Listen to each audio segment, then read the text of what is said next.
For today's video mga mi, eto nga't naisipan ko nga pong magluto ng aming uulamin para nga sa gabihan. Eto nga ay napakasimple lang at syempre healthy din. Bili nga lang ako sa palengke ng balot-balot na pang chop suey mga Pinabantay ko nga muna si CJ doon sa kwarto kay Papa para naman nga tuloy-tuloy ako dito sa aking mga ginagawa. At syempre naghihiwa na nga rin pala ako dyan ng carrots mga mi. Yan na nga lang pala yung style na paghihiwa ko para nga makain din ni CJ. Niliitan ko nga lang ng very light. After nga nyan, eto naman ang hiniwa ko, pechay Bagyo ba yan mga mi? Hindi ako sure.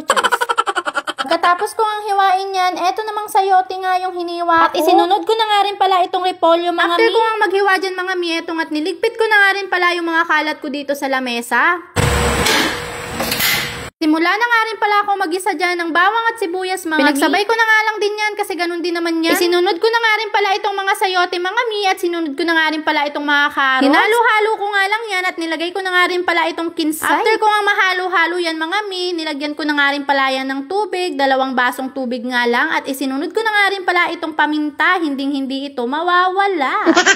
Nakulo ko nga lang yan ng very light mga mi. After nga nyan, nilagay ko na nga rin pala itong oyster sauce. Siyempre, hindi mawawala ang magpapasarap dyan. After nyan, nilagay ko na nga rin pala itong pechay Bagyo mga mi. At ilang minuto nga lang, ito nga ay luto na. Hinalo-halo ko nga muna yan at tinikman ko nga kung okay na ba yung lasa. At ito nga mga mi, luto na. Tara po kain tayo. Thank you po Lord sa blessing. Pagkaluto nga nito mga mi, ay nagsandok na nga rin pala ako ng kakainin ni CJ. Palagi nga akong nakaantabay sa oras dahil nga ayaw ko nga malipasan ng gutom itong si CJ. At alam na nga rin pala ng batang ito yung oras ng pagkain niya. Kaya naman kapag papasok na ako ng kwarto ay sinasalubong na ako nito. At buti na nga lang effective talaga yung nireseta kay CJ. Kaya naman nawala na rin yung mga pantal niya at allergy niya. Lesson learned na nga rin ito sa akin dahil nga first time nangyari ito kay CJ. Kaya naman hindi na ito mauuli. Pa pala talaga advisable na pakainin ng bagoong lalo na nga 1-year-old pa lang. Kampante rin siguro ako dahil nga lahat ng niluluto ko ay kinakain nga ni CJ. Kaya naman next time nga ay mag-iingat na ako mga mi. At kinabukasan na nga ito mga mi. Naisipan ko na nga linisin itong mga electric pan namin dahil nga nanggigitata na. Tinanggal ko nga muna isa-isa yung mga part ng electric pan at ito nga pupunta na nga ako ng CR para nga ito ay hugasan. Ganyan nga lang pala ako maglinis ng electric pan mga mi. Super satisfying talaga ako kapag nga tinatanggal ko lahat ng parts niya. Kasi gusto ko talaga lahat nahuhugasan yung mga part para naman wala talagang alikabok na maiiwan. Tapos ko nga yung sabunan mga mi, binalawan ko na nga rin yan agad-agad mga mi dahil nga ako ay naiinitan na. Ako ay busy dito. Yung bata naman ay busy